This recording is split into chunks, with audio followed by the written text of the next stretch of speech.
Hi, so in this video I'm going to be showing you the pec fly. Now the pec fly is a very good exercise to not only isolate your chest but give you that good pump.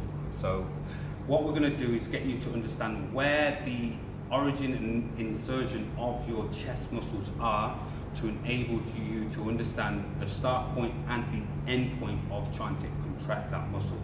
So the origin of your chest is going to be across the sternum and it's going to be sitting here, and then the insertion part is going to be sitting on the part of your humerus. Just make sure I got that right.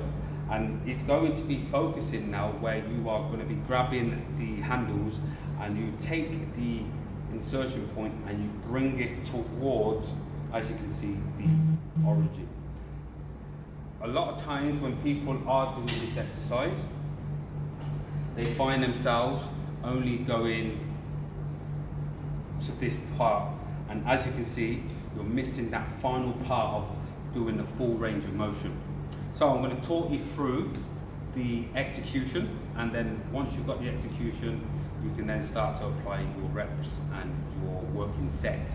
So ensure that you've got a steady, firm grip, so it's nice and tight. Try not to have a weakened grip, so make sure that you're grabbing as tight as possible so your forearms are switched on. When you start the movement here, I want you to drop your shoulders down and I want you to feel that you're going to pinch the back of the chair. Once you feel that you're pinching the back of the chair, you can then start to initiate. I'm going to show you what that means.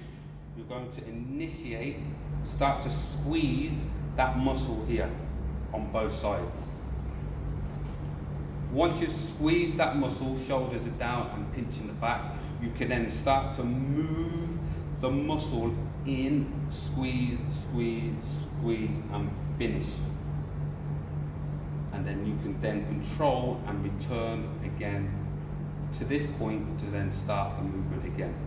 It's very important that you understand that you're not just moving your arms as the exercise, you're trying to isolate the chest, and that is through trying to depress the shoulders and start to initiate the muscle, so engage it, and then start to move that muscle to be shortened to squeeze through. So again, with the rep ranges, I would recommend you can look to do from anything all the way from 10 to 15 repetitions. The sets will depend on how fatigued you get, so 2 to 3 sets. Don't feel you need to go over the sets or do extra sets because you want to get more pump. This is very good if you are getting that pump and that fatigue in the chest. It's a good sign that you're doing it right. If you have any questions about anything, as always, please feel free to drop me a DM at any time.